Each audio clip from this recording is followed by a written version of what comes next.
Hello and welcome everybody to my channel. So what we're gonna do today is a build guide on this Rend barb that I decided to make. Um, this is Diablo 4, by the way, if you couldn't tell. Um, Without further ado, let's get into the gear. Okay, so the helmet, I'm leaving it with the Bulkathos aspect just because I can implement other aspects elsewhere. Um, when you do leap, I don't really know what stats to go for, by the way, so I won't go into details with stats in this build guide, but once I get the stats appropriately, I will get another video to show up. Um, but the Bulkathos aspect, leap creates an earthquake that deals physical damage over 4 seconds. While standing in earthquakes, you gain damage reduction. So basically, what happens is I leap into a group of enemies, and then I just chill in the earthquakes. Um, the tempers, you want the chance to stun, and then ideally you want imposing presence instead of guttural yell. But I'm just settling with guttural yell, just because I don't really need the insane health increases right now, at least this early on in leveling. Um, but yeah, that's the helmet. The chest piece, you want the same thing as the helmet, except you want the Iron Blood aspect on it. The Iron Blood aspect gives you damage reduction for each nearby bleeding enemy. So, because you're constantly bleeding enemies, you will end up having a constant damage reduction buff. So, that's why you use Iron Blood. Your gloves, you want Berserk Ripping. Um, Direct damage means you can use leap and it'll apply bleed. You can use the direct damage from flay to bleed, direct damage from rend to bleed, and then the direct damage from rupture to bleed, and then the other two are shouts. So those won't inflict damage. Um, Ideally, you'll want damage over time on your gloves with like strength and strike, I'd say. The tempers you want would be damage to close enemies and then chance to stun on hit. The pants, you want max life. I don't really know the other stats off the top of my head right now, but um, the tempers you want, chance to stun and guttural yell. Um, I'm you everything that says guttural yell, you want to try to get opposing presence on instead, but I'm using guttural yell just simply because I prefer to be tanky with less HP. I don't know why, but I just do. You want the anemia aspect on your leggings. It will make it to where when you damage a bleeding or vulnerable enemy, it has a chance to stun them. Since you're constantly bleeding and you're constantly applying vulnerable, you're constantly able to stun. Um, the boots, you want max life, and then you want strength and movement speed. Um, the tempers, chance to stun once again, and you want movement speed on your boots. And then you want the metamorphosis aspect for your form of unstoppable with the build. Um, your two-handed bludgeoning weapon, you want strength, damage over time, max life. Um, you want the elements aspect on it because that's a flat 60% damage increase once you're on your physical cycle. The tempers you want are damage to close enemies, and ideally you either want Rend or Rupture size, but I have Rend size, so I just settled with Rend size. Um, so yeah, then one of your one-handed weapons, ideally you'll probably want like a sword for the crit strike damage. Um, but you can use whatever you get since this is more of a leveling thing for now. Um, you'll want strength, max life, and damage over time, as you can see on this weapon. Then you want damage to close enemies or rend or rupture size. The imprint you want is wanton rupture. It allows you to not remove the bleeding damage, so it'll do all the bleeding damage but not remove the bleeding damage, which is nice to have. Um, because you can essentially cast Rupture twice, and you would do double the damage. Your other weapon, you want Strength, Max Life, damage over time, not damage, but it's fine. Damage to close enemies, Rupture size, you want that. This is the type of weapon that you want right here. Just not damage, just damage over time. Um, the aspect you want is Edge Masters. That's a flat 20% increased damage on since you're constantly at full resource. You constantly have that max damage increase. Then your two-handed slashing weapon. You'd probably be surprised at what this is, but it's Fields of Crimson. Um, this gives you Rupture cooldown reduction, and this gives you damage over time, crit strike damage, and damage to two-handed slashing weapons. This is why I use it though. While using this weapon, damaging at least one enemy with Rupture creates a blood pool that inflicts 1,404 bleeding damage over 6 seconds. Enemies standing in the pool take 30% increased damage. This is helpful because that'll increase the bleeding damage that they take and the direct damage that they take when they stand in that pool. Your first ring, you want uh not Limitless Rage, but you'll ideally want hold on, I need to figure out what resource aspect this is, my bad. Um I know it's a resource aspect.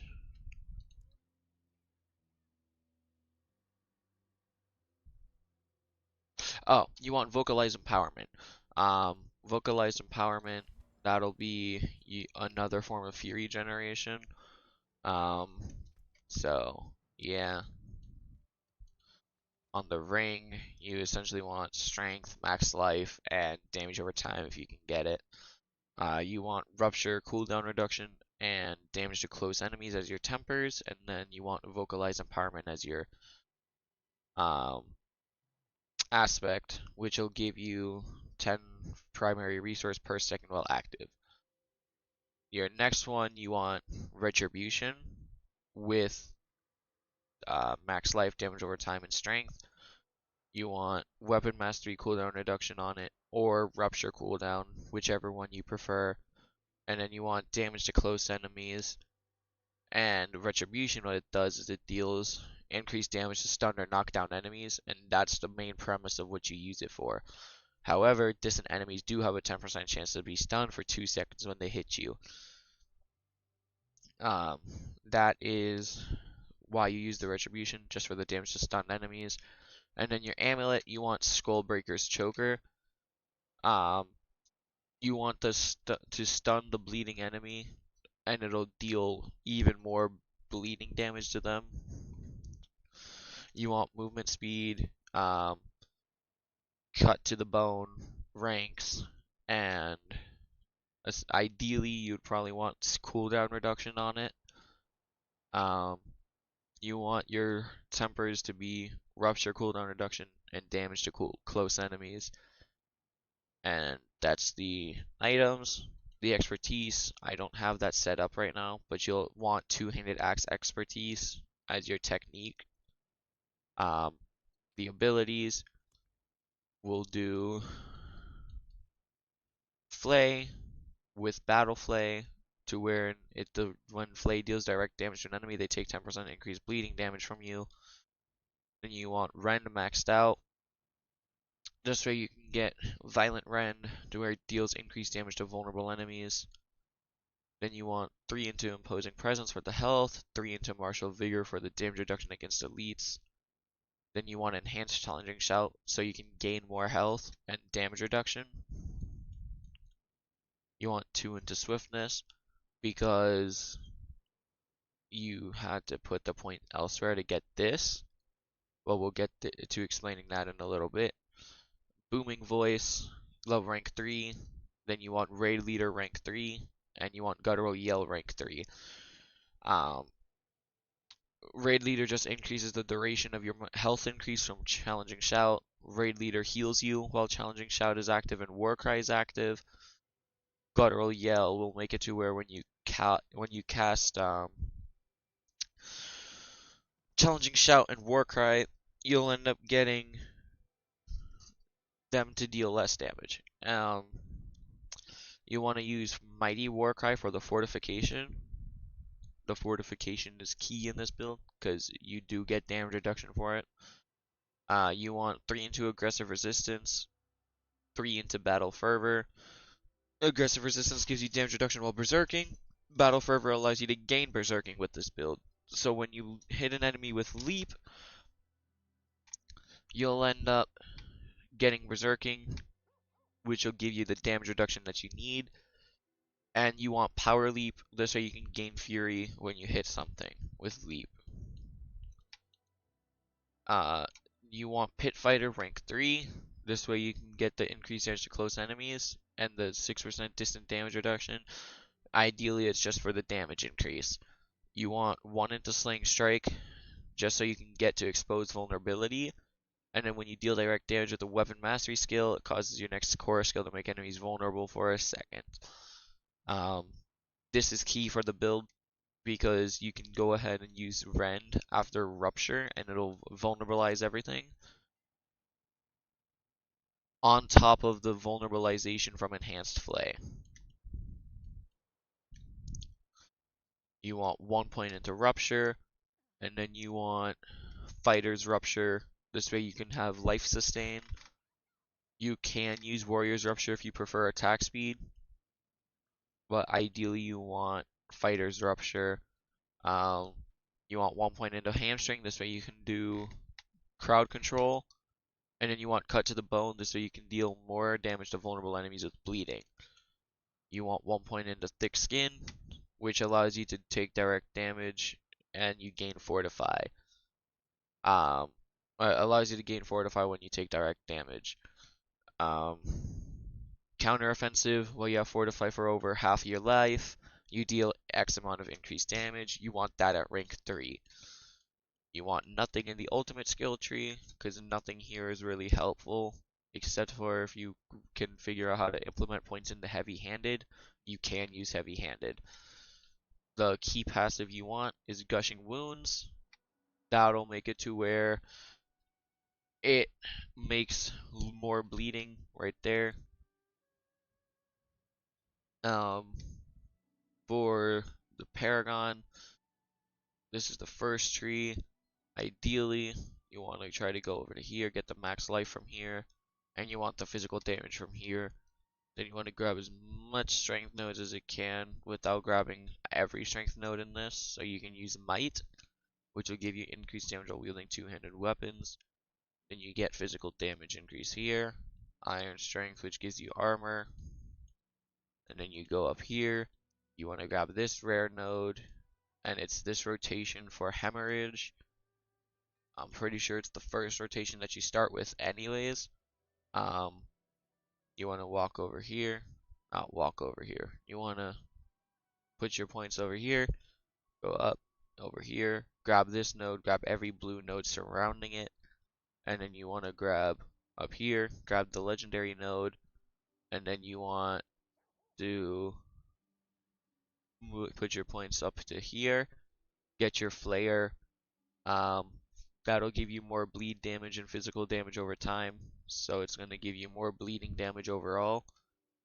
And you want to grab every blue node around there. You also want to go up here, grab the glyph socket when you get the chance, but I would focus on trying to get these nodes first. You want to go up here, get the physical damage over time blue nodes and the physical damage over time node, and then you want to go and grab the glyph socket, and you want to go over here, grab the damage reduction from bleeding enemies, and you also want the yellow node. And then you'd want to go over here, and you'd want to just build up to there. And then the guide that, or the glyph that you want will be Disembowel. because I'm pretty sure there was enough willpower around here, especially if you grab these nodes here. But there is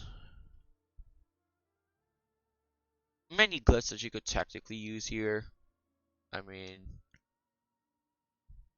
I would just use disembowel just because I feel like there's more willpower here than there is dexterity. Otherwise, you can use blood feeder. Um, you can use martial in the first board as well if you want. Martial will just make it to where it reduces the cooldown of every other non-shout skill by 2 seconds. So when you cast Rupture, you can cast your shout, and you'll get cooldown reduction for it. You would also want Rumble because you could also put Rumble in the first board because that'll give you increased damage to bosses and crowd-controlled enemies for each active Earthquake. Um, but that's the build guide. Hope you guys enjoy it. Um, I will make an updated build guide eventually. I just have to be able to build everything correctly.